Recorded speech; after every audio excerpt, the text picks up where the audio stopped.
প্রিয় দিনী ভাই ও বোনেরা, শবে বরাতের রাতে আপনারা কিভাবে নামাজ পড়বেন, এই নামাজের নিয়ম ও ফজিলত ও নামাজের সিজদার মধ্যে ছোট্ট একটি পবিত্র কোরআন মাজিদের আয়াত যদি 10 বার পড়তে পারেন, আল্লাহ তাআলা আপনাকে দুনিয়াতে ধনী, আখিরাতে জান্নাতি বানিয়ে দিবেন। বলুন না সুবহানাল্লাহ। আল্লাহ তাআলা যদি চান আপনার সকল মনের আশা পূরণ হবে, সুখময় শান্তিময় আল্লাহ তাআলা আপনাকে জীবন দান করবেন। বলুন সুবহানাল্লাহ। প্রিয় দর্শক শ্রোতা, এটা আমার কোনো নিজস্ব বানানো কথা নয়। হযরত আবু হুরায়রা রাদিয়াল্লাহু তাআলা আনহু থেকে বর্ণিত, রাসূলুল্লাহ সাল্লাল্লাহু আলাইহি ওয়াসাল্লাম ইরশাদ করেছেন, বান্দা যত রকম দোয়া করে তার মধ্য থেকে, হে আমার প্রভু, আমাকে দুনিয়াতে সুখ দান করো, আখিরাতেও সুখ দান করো এবং আমাকে জাহান্নাম থেকে বাঁচাও, এ দোয়ার চেয়ে উত্তম কোনো দোয়া নেই। বলুন সুবহানাল্লাহ। প্রিয় দর্শক শ্রোতা, শবে বরাতের রাতে আপনারা কিভাবে নামাজ আদায় করবেন, নামাজের সিজদার মধ্যে এই সর্বশ্রেষ্ঠ উত্তম দোয়াটি আপনারা কিভাবে পড়বেন, সম্পূর্ণ আজকে আমি আপনাদেরকে সহজভাবে বুঝিয়ে দেওয়ার চেষ্টা করব এবং শবে বরাতের রাতে আপনারা কিভাবে নামাজ আদায় করবেন, নামাজের নিয়ম ও ফজিলত বলে দেব। প্রিয় ভাই ও বোনেরা, প্রথমে জানব শবে বরাতের রাতে কিভাবে নামাজ পড়বেন, এ নামাজের নিয়ম ও ফজিলত জানব। শবে বরাতের রাতে ইবাদতের বিশেষ ফজিলত রয়েছে। এ রাতে যত ইবাদত আছে সবই নফল। শবে বরাতের বিশেষ কোনো ফরজ, ওয়াজিব বা সুন্নতে মুআক্কাদা ইবাদতের কথা হাদিসে বর্ণিত হয়নি। কোরআন ও হাদিসের আলোকে আলেমরা শবে বরাতে কোরআন কারিম তেলাওয়াত, জিকির আজগার, দোয়া ইস্তেগফার এবং নফল নামাজ পড়ার কথা বলেছেন। আল্লাহ রসুল সাল্লাল্লাহু আলাইহি ওয়াসাল্লাম এ রাতে দীর্ঘ সময় নিয়ে নফল নামাজ পড়েছেন বলে হাদিসের মাধ্যমে প্রমাণিত। নির্দিষ্ট বা আলাদা কোনো নিয়মে এ রাতে আল্লাহ তাআলার রসুল ও সাহাবায়ে কেরাম থেকে নামাজ বা অন্য ইবাদতের কথা প্রমাণিত নয়। তবে এই রাতকে ঘিরে বিভিন্ন বই পুস্তকে নামাজের নির্দিষ্ট নিয়ম কারণ লেখা আছে, অর্থাৎ এত রাকাত নামাজ পড়তে হবে, প্রতি রাকাতে এই সূরা এতবার পড়তে হবে, এগুলো ঠিক নয়। হাদিস শরীফে এ ধরনের কোনো নিয়ম নেই, এগুলো মানুষের মন গড়া পন্থা। শবে বরাতে কেউ নফল নামাজ পড়তে চাইলে, আপনারা যদি শবে বরাতে কেউ নফল নামাজ পড়তে চান অবশ্যই পড়বেন, তাহলে এই নিয়মে আপনারা পড়তে পারেন। অন্য নফল নামাজের মতোই 2 রাকাত করে নফল নামাজ পড়বা। অন্য নফল নামাজের মতোই 2 রাকাত করে নফল নামাজ পড়া। প্রতি রাকাতেই সূরা ফাতিহার পর পবিত্র কোরআনের যে কোনো সূরা পড়া, এরপর যথানিয়মে রুকু সিজদা করা এবং অন্য রুকনগুলো আদায় করা। এভাবেই 2 রাকাত নামাজ শেষ করা। 2 বা 4 রাকাত নামাজ পড়ার পর কিছু সময় দোয়া, দরুদ, তাসবিহ, তাহলিল পড়া, জিকির আজগার করা, কোরআন তেলাওয়াত করা। এরপর আবার নামাজে দাঁড়ানো। নামাজের পর আবার জিকির আজগার, কোরআন তেলাওয়াত, তওবা ইস্তেগফার করা, দিনী আলোচনা শোনা, কোরআন হাদিসের ব্যাখ্যা পড়া ইত্যাদি। এভাবে সাধ্য অনুযায়ী যত রাকাত নামাজ পড়া যায় পড়তে পারেন। রাকাতও নির্দিষ্ট কোনো সংখ্যা নেই। পবিত্র কোরআনে যথাসাধ্য নফল ইবাদতের প্রতি ইঙ্গিত রয়েছে। আল্লাহ তাআলা সাধ্যের বাহিরে কোনো কিছু আমাদের প্রতি চাপিয়ে দেন না। এই নিয়মটি এজন্য বলা হলো যে একাধারে একটি আমল করতে থাকলে হয়তো কারো কারো একঘেয়েমি আসতে পারে, তাই পরিবর্তন করে আমলগুলো করে এই বরকতময় রাতটি ইবাদতে কাটিয়ে দেওয়া সহজ হবে। বলুন না সুবহানাল্লাহ। এর রাতে যেহেতু দীর্ঘ সময় পাওয়া যায়, তাই ফজিলতময় নামাজ, সালাতুত তাসবিহ নামাজ পড়া যেতে পারে। এর রাতে যেহেতু দীর্ঘ সময় পাওয়া যায়, সারা রাত জেগে আমরা আমল করব, তাই ফজিলতময় নামাজ সালাতুত তাসবিহ নামাজ পড়া যেতে পারে। এ নামাজে জীবনে একবার হলেও পড়ার তাগিদ রয়েছে। এ নামাজ জীবনে একবার হলেও পড়ার তাগিদ রয়েছে। আবু দাউদ শরীফের হাদিস, ইবনে মাজাহ শরীফের হাদিস। আরও অন্য অন্য নফল নামাজ আছে যা হাদিস দ্বারা প্রমাণিত, যেমন 6 রাকাত আওয়াবির নামাজ, 2 রাকাত তওবার নামাজ, 2 রাকাত হাজতের নামাজ। এগুলো পড়তে পারেন, এগুলো হাদিস দ্বারা প্রমাণিত। এগুলো নফল নামাজ শবে বরাতের রাতে পড়তে পারেন। প্রিয় ভাই বোনেরা, এখন জানব নামাজের সিজদার মধ্যে কোন আয়াতটি 10 বার পড়লে দুনিয়াতে ধনী, আখিরাতে জান্নাতি হতে পারবো। বলুন না সুবহানাল্লাহ। রাসূলুল্লাহ সাল্লাল্লাহু আলাইহি ওয়াসাল্লামের সময়ের ঘটনা। এক যুবক ছিলেন স্বাস্থ্যবান, হঠাৎ তিনি অসুস্থ হয়ে পড়লেন। অসুখে তার স্বাস্থ্য ভেঙে পড়ল। তাকে দেখতে মনে হতো যে কোনো সময় মারা যাবেন। খবর পেয়ে রাসূলুল্লাহ সাল্লাল্লাহু আলাইহি ওয়াসাল্লাম তাকে দেখতে এলেন। রাসূল সাল্লাল্লাহু আলাইহি ওয়াসাল্লাম তাকে দেখে অবাক। জানতে চাইলেন, তোমার তো এমন হওয়ার কথা নয়, কি করে এই অবস্থা হলো? তুমি কি আল্লাহ তাআলার কাছে বিশেষ কোনো দোয়া করেছো? যুবক বলল, আপনি ঠিক ধরেছেন ইয়া রাসূলুল্লাহ। আমি আল্লাহ তাআলার কাছে দোয়া করেছি, হে আল্লাহ, আমার আখিরাতের প্রাপ্ত সব শাস্তি দুনিয়াতে যেন পাই, আখিরাতে যেন কোনো কষ্ট না পাই। রাসূলুল্লাহ সাল্লাল্লাহু আলাইহি ওয়াসাল্লাম বললেন, তুমি কেমন ধরনের দোয়া করেছো? তোমার এই দোয়া করা ঠিক হয়নি।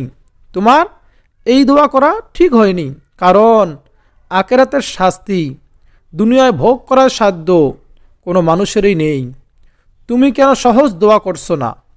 এই বলে রাসূল সাল্লাল্লাহু আলাইহি ওয়াসাল্লাম তাকে এই দোয়া শিখিয়ে দিলেন, যে দোয়াটি কথা আজকে আমি আপনাদেরকে বলে দেব। সিজদার মধ্যে 10 বার পড়বেন। আর একটি ঘটনা, হযরত আনাস ইবনে মালিক রাদিয়াল্লাহু তাআলা আনহু যখন বৃদ্ধ, চলতে ফিরতে অক্ষম, তার কাছে বুসরা থেকে একদল লোক এসে বলল। বুসরা হলো আরব দেশের এক শহরের নাম। ওখান থেকে একদল লোক এসে বলল, হে আনাস রাদিয়াল্লাহু তাআলা আনহু, আপনি রাসূল সাল্লাল্লাহু আলাইহি ওয়াসাল্লামকে দেখেছেন। আপনার মতো সৌভাগ্যবান মানুষের কাছ থেকে শুধু দোয়া নিতে আমরা বুসরা থেকে এসেছি, আমাদের জন্য দোয়া করুন। তখন আনাস রাদিয়াল্লাহু তাআলা আনহু তাদেরকে নিয়ে আল্লাহ তাআলার দরবারে দুহাত তুলে রব্বানা আতিনা ফিদ দুনিয়া পরে দোয়া করলেন। বুসরার রোকেলা বলল, আরও কিছু দোয়া করুন। তখন আনাস রাদিয়াল্লাহু তাআলা আনহু আবারও এই দোয়া পড়লেন, এই দোয়া করলেন। আনাস রাদিয়াল্লাহু তাআলা আনহু কয়েকবার একই দোয়াই করলেন। আনাস রাদিয়াল্লাহু তাআলা আনহু তাদেরকে বললেন, আমি শ্রেষ্ঠতম দোয়াই করেছি। যদি এই একটি দোয়া কবুল হয়, তবে তোমাদের জন্য যা কিছু প্রয়োজন সবই এই বরকতে পূরণ হয়ে যাবে। বলুন না সুবহানাল্লাহ।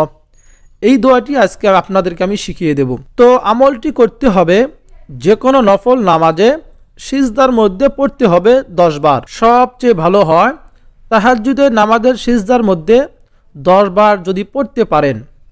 প্রিয় ভাই বোনেরা, যেহেতু শবে বরাতের রাতে সারা রাত জেগে আমরা আমল করব, তাই এই রাতে তাহাজ্জুদের নামাজের মধ্যে এই আয়াতটি আমরা 10 বার পাঠ করব। আমলটি করার জন্য সর্বপ্রথম পবিত্রতা অর্জন করবেন। তারপর 2 রাকাত করে 4 রাকাত, পারলে আরও অধিক তাহাজ্জুদের নামাজ আদায় করবেন।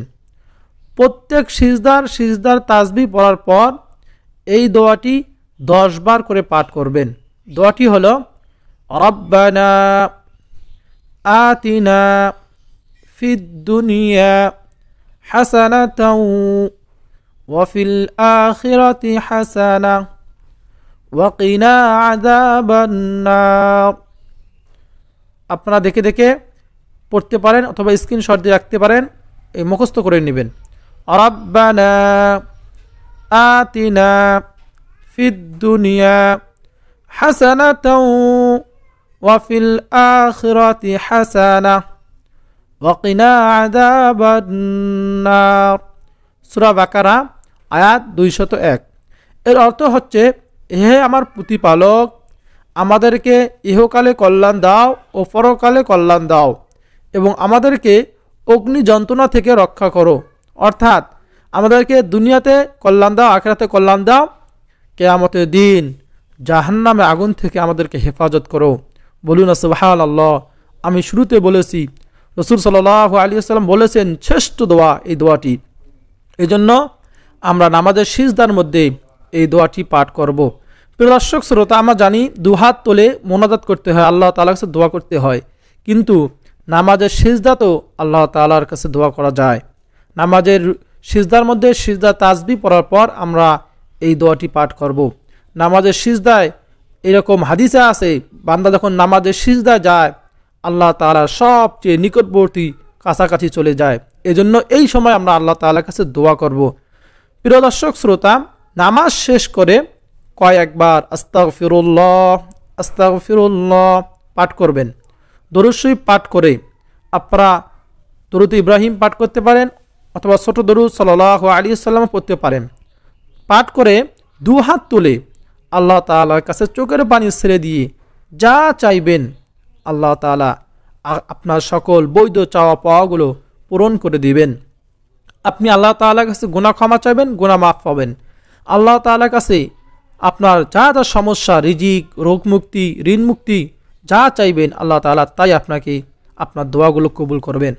হযরত আলী রাদিয়াল্লাহু তাআলা আনহু থেকে বর্ণিত, নবী করিম সাল্লাল্লাহু আলাইহি ওয়াসাল্লাম বলেছেন, 14 শাবান দিবাগত রাত যখন আসে তখন তোমরা এ রাতে ইবাদত বন্দিগিতে কাটাও এবং দিনের বেলা রোজা রাখো, কেননা এদিন সূর্য হস্তর পর আল্লাহ তাআলা দুনিয়ার আসমানে নেমে আসেন এবং আহ্বান করেন, কোনো ক্ষমা প্রার্থী আসো কি, আমি ক্ষমা করব?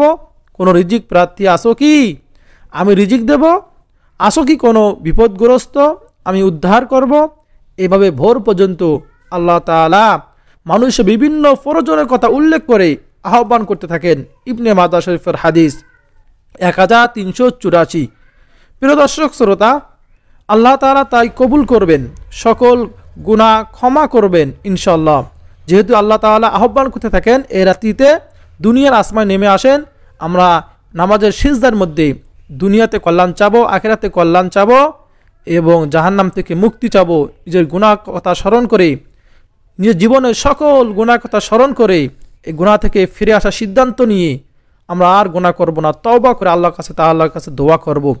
প্রিয় দর্শক শ্রোতা, আমরা নবী করিম সাল্লাল্লাহু আলাইহি ওয়াসাল্লামের একটি ঘটনা থেকে জানতে পারলাম এই দোয়াটি পড়ার বরকত এবং এক সাহাবায়ে কেরাম থেকে জানতে পারলাম এই দোয়ার বরকত। এজন্য এই বরকতময় দোয়া, কোরআনী দোয়া আমরা অবশ্যই করব। আমরা শুধু নামাজের সিজদার মধ্যে নয়, আমাদের মোনাজাতের মধ্যেও আমরা এই দোয়াটি পাঠ করব। প্রিয় দর্শক শ্রোতা, অবশ্যই এই রজনীতে আল্লাহ তাআলা দুনিয়ার আসমানে নেমে আসেন, আমরা হাদিস থেকে জানতে পারলাম, এবং আল্লাহ তাআলা সব কিছু দেওয়ার জন্য আমাদেরকে ডাকতে থাকেন। আল্লাহ তাআলা বলেন, ক্বাল আল্লাহু তাআলা উদউনি আস্তাজিব লাকুম, বান্দা তোমরা আমাকে ডাকো, আমি তোমাদের ডাকে সাড়া দিব। আল্লাহ তাআলাকে ডাকলে আল্লাহ তাআলা আমাদের ডাকে সাড়া দিবেন। এজন্য আমরা সারা রাত এ রজনীতে বেশি থেকে বেশি নফল নামাজ আদায় করব, জিকির আজগার করব। আপনারা অনেকেই আছেন মা বোনেরা, আপনারা কি পড়বেন জানেন না, আপনারা শুধু সুবহানাল্লাহ পড়তে পারেন, আলহামদুলিল্লাহ পড়তে পারেন, আল্লাহু আকবার পড়তে পারেন, যা পারেন এরাতে তাই বেশি বেশি জিকির আজগার করেন।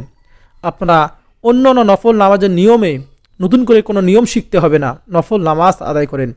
কোরআন হাদিসে যেগুলো নফল নামাজের কথা বলা হয়েছে প্রমাণিত, আমি শুরুতে বলেছি এই নফল নামাজগুলো আপনারা পড়তে পারেন। এই নফল নামাজ কিভাবে পড়বেন সম্পূর্ণ নিয়ম কারণের ভিডিও আমার এই চ্যানেলে আপলোড দেওয়া আছে, আপনারা আমার চ্যানেলটি ঘুরে আসবেন, দেখে আসবেন এবং ওখান থেকে এই নামাজগুলো শিখে আপনারা এটাতে পড়বেন। যেমন আওয়াবিন নামাজ, মাগরিবের পর 6 রাকাত নামাজ। এই নামাজের ফজিলত হলো, কেউ যদি মাগরিবের নামাজের পর এই আওয়াবিন নামাজ 6 রাকাত পড়ে 12 বছর ইবাদত বন্দেগী করার সমান সওয়াব পাবে, বলুন সুবহানাল্লাহ। আর এক হাদিসে আছে 50 বছরের গুনাহ মাফ হবে, বলুন সুবহানাল্লাহ। এই নামাজের আরও ফজিলত আছে, অন্য হাদিসে এসেছে যে সমুদ্রের ফেনা পরিমাণও যদি গুনাহ হয় তাও আল্লাহ তাআলা মাফ করে দিবেন। এই যে গুরুত্বপূর্ণ নামাজ, তাওবার নামাজ বলা হয়েছে, হাদিসে এসেছে রাসূল সাল্লাল্লাহু আলাইহি সাল্লাম বলেছেন, সুন্দর করে উজু করে যদি রাত্রিবেলাতে 2 রাকাত নামাজ পড়ে, তওবার নামাজ, নফল নামাজ পড়ে আল্লাহ তাআলার কাছে দোয়া করে ক্ষমা চায়, আল্লাহ তাআলা তাকে ক্ষমা করে দিবেন। এই যে কোরআন হাদিসে বর্ণিত বিভিন্ন নফল নামাজ আছে, এগুলো আপনারা আদায় করবেন। প্রিয় দর্শক শ্রোতা, বিশেষ করে মা বোনেরা, আপনারা বাসা বাড়িতে এই রাত্রিতে অবহেলা না করে ইবাদত বন্দেগী কাটান, জীবন ধন্য হয়ে যাবে, আপনার জীবনের মোড় ঘুরে যাবে।